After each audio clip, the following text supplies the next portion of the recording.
It's about a week ago now, being back here in Berlin. And a week ago I had been in Munich, just an interim stop after Vienna, where I had been teaching European integration. Is there any point in European teaching, European integration? I'm wondering, although, well, I'm still convinced European, despite the many things that are going wrong, and that had been going wrong actually for a long, long time. A week, there are these small little joys we usually don't really recognize. Coming back, meeting again, the trusted, the known. Yes, it had been a tiny joy, really a small one. There she stood. And saying this now, I'm not sure why I say she stood. Actually, it had been the scooter. After a week parking kind of wild, strategically, I thought, parking near to the jail, Moabit, which is near to the train station, so I could walk from there to the train station, thinking, well, there's definitely somebody around looking after the scooter. So returning, yes, it had been this little joy of everything went okay so far, and actually starting the engine without any problem. It was even better to know that it works. I wouldn't feel secure, safe. Now, as it happened once, well, I wouldn't say this is the way it goes, but at the same time, it is some comfort. And where could one be safe anyway?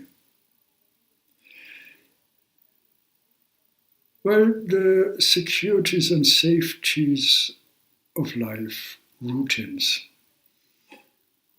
It is this unnoticed move, supposedly forward, and we don't think about it. We say just it's forward, it's going on and going on, like a permanent beat. Only when it's interrupted, we actually mention, we are getting aware of this permanent beat. Only if society doesn't work catch up the way we expect it to do. We think about it. We ask ourselves, especially we as social scientists, how is society actually possible? How is society possible, knowing that it is actually not possible at all, that it permanently fails? We don't think about the cyclist as long as the light is switched on at night or when it's dark. We only recognize when it's not switched on. The regularity that paralyzes, in a way, thinking. The day I arrived in Munich, I called the entire day, more or less, starting early-ish in the morning, well, early-ish, 8. I know my host would be up at the time. I called later again, no answer. But this was exactly the date that we arranged that I would come. And she said, yes, I'll keep this room free for you. It had been actually this room in the priest school monastery where I lived last year or whenever I was in Munich working there at the Max Planck Institute. It had been the same room, and she said, this is now the end of renting it long term. I keep it as a guest room. So if you want to come, you are more than welcome. More than welcome. So I was hesitating what went wrong, that she took note and no, she didn't answer the phone. I was getting a little bit worried, but at the same time, when I arrived at the train station, I couldn't resist. I went to town. A quick goodbye, see you later, see you tomorrow, to my travel partner. And off I went into the city with the luggage, whereas she went home. Well, a strange feeling, a little bit under pressure, but at the same time a kind of trust. What could I do? There wasn't much I could do. So I went later. The doorbell, yes, it worked, but she didn't open the door. Nothing. In the same house, there is a pizzeria delivery service. I went there. I don't know, where should she go? She must be there. I went back to the door, ringing the bell again, and yes, she was there. Oh, what a relief. Oh, Professor, you are here today. I didn't expect you at all. But we arranged it. You said it's okay. Yeah, it is okay. I only have to make the bed and everything is fine. The room is free. No, you are more than welcome. More than welcome, yes.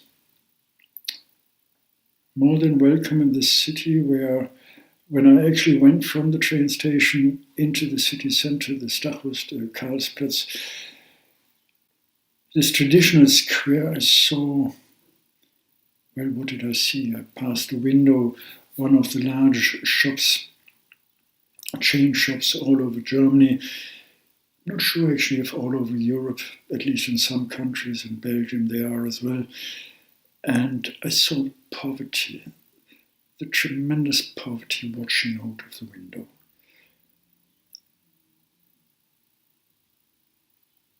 €2 for a t-shirt, €3, a very expensive one, €7 for children.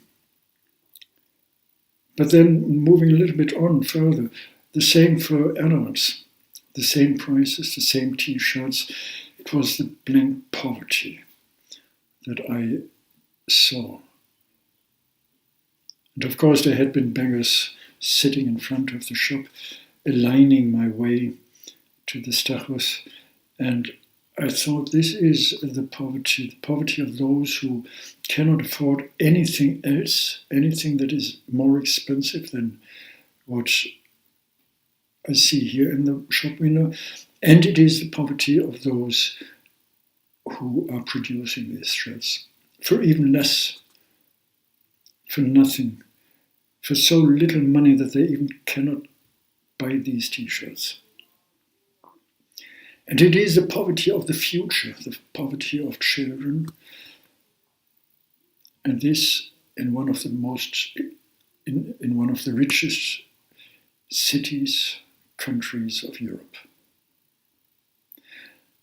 Well, I saw many glimpses when I worked there, and I can see them in so many other cities as well. Glimpses, open marks. Yes, Marx comes to my mind. Didn't he say all this? The accumulation regime, the way that capitalism is developing, impoverishing instead of enriching people. Putting the curtain down darkens instead of lightening or moving further with the enlightenment. even a half of the modernity, this enlightened half, is more than eclipsed. The topic went through social science, came up again and again.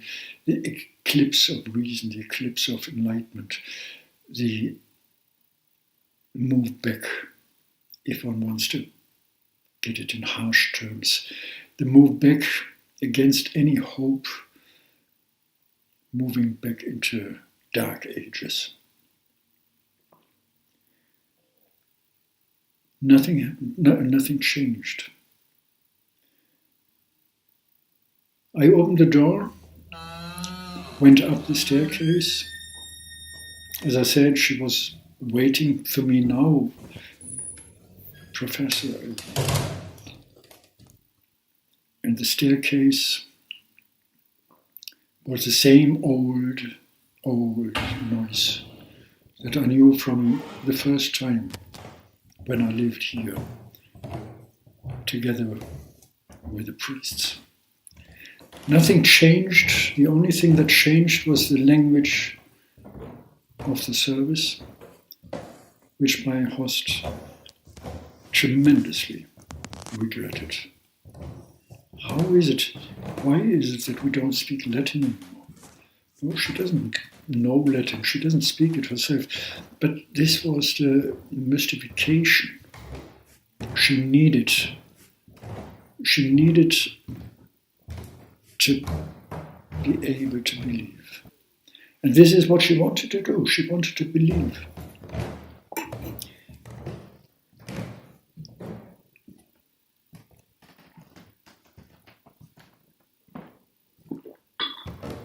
Believe in what? Believe in something that she didn't understand, that nobody can understand, the regularity of staircases for ages. The same old noise, the same old regularity, no change.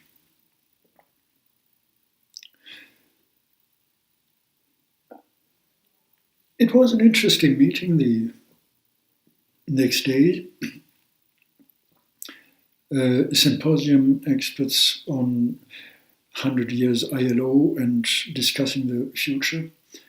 And my good old fellow friend, George, was giving a really exciting lecture there,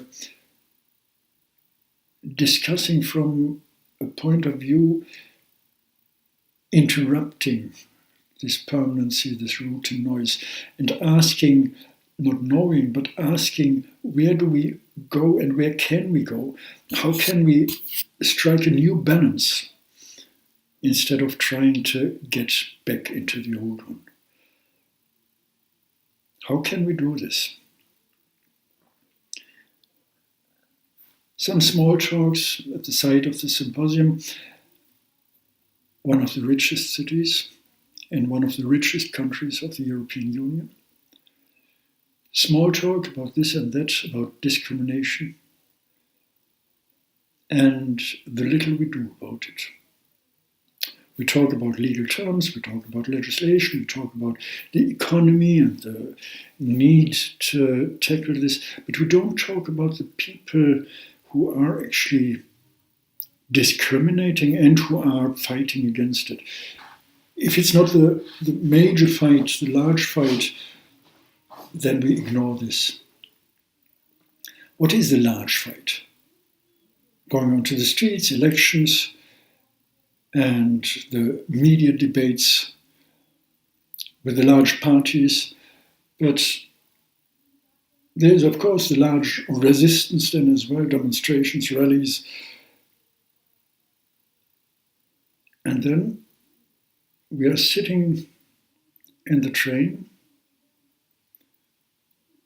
I was talking to Simona. It came to my mind when I once traveled from Amsterdam to Brussels by train, random controls. There were a couple of people sitting next to me, and they had been controlled. The man was asked, "This is your handbag?" Yeah. Obviously he was not from here, not from this part of the clean and tidy and orderly Europe. This was enough. So there was an accumulation of aggressivity. This is not your hand. So this is your handbag or what? Yes, it is mine. Well, it is from my partner. So what are you talking about? And then where are you going? And all these useless questions, meaningless, in a way meaningless, but not meaningless in this situation. The guards had been, I guess, Belgium, speaking in French. Well, speaking in English, but obviously French was their mother tongue. Actually, I don't remember properly. Anyway, at some stage I asked them, and I did so in French, "You will ask me the same questions now or what?" No words, no understanding of words had been necessary to understand the answer. The one finger in the middle, shown at me, the two policemen there, looking at me, had been answer enough. I had been, well, at the end of the day, I had been a coward, asking this question first, but then not moving on.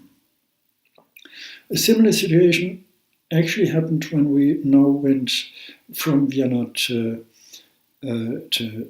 Munich, where a young lady had been asked as well for the documents. I don't know what. She was sitting a little bit far away and I couldn't even hear what exactly was going on. I only was shaking my head, seeing some co-travelers shaking their head, and nobody got up. Nobody asked the police, the guards, "Look, here is my identity card, here are my documents, have a look as well." We should have done that. At the same time, should we have done it, or could it have been start of a quarrel against all of us, or did we possibly protect somebody who needed this protection, who could stay in the dark by our non-intervention? Who knows? What can we know? In any case, a situation I talked about, or two situations, I talked about it when I talked to Simone, a small talk, and she said, yes, one should get up. And I only answered, possibly there's only one thing we should do. We should delete this word, we should. We should just do what we are supposed to do. Knowing that it is risky, knowing that it is dangerous, knowing that we will at the end of the day easily be the latest. The latest? The weakest. Lost ones. Not knowing who is with us, how many will we be enough, or will we be submerged. A strange feeling, a sad feeling. The odd occasion we can get up, we can speak out, and at the same time we're always thinking about this fundamentalism and all this in certain terms, when it's in certain situations, in certain frames. Regularity, routines, back to this. And we don't recognize that other routines may actually be as dangerous as these situations where we talk about it. So the morning of my departure on Sunday, no, it was actually Monday, another day, kind of off day. On Sunday then, strolling around the old places, meeting up, catching up. The morning then, I called my host again on Sunday. I said, when can I come tomorrow to say goodbye? Somewhat early, 8 o'clock is fine, yeah. You're welcome, you're more than welcome. She is so good, this lady. Really, from the deepest of her heart. Everything is there in the dark rooms, a collection of little items.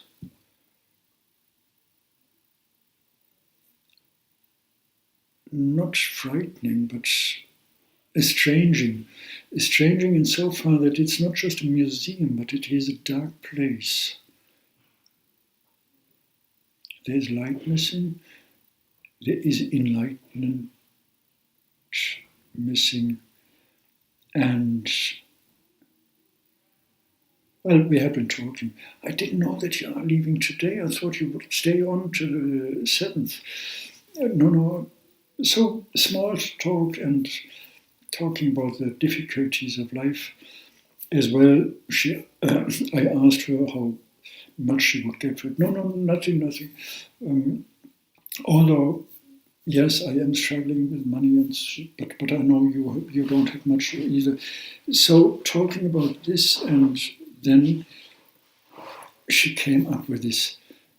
But these foreigners, they get everything. It's such an easy, they just come, they don't have to work, they don't want to work, they just get the money, they get accommodation, they get everything. But we don't get anything. And if we stand up, the few who are standing up, they are called fascists, they are called new rights, and they are discriminated. Those who are brave enough to stand up for the rights of the German people. What did I do? Why did I not stand up? Leave the room or shout at her or scream or I don't know what. Is it because she's too old?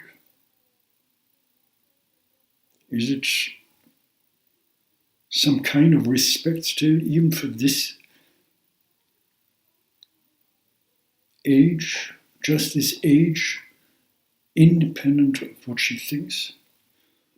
Or is it just another hope? The hope that she is old, yes.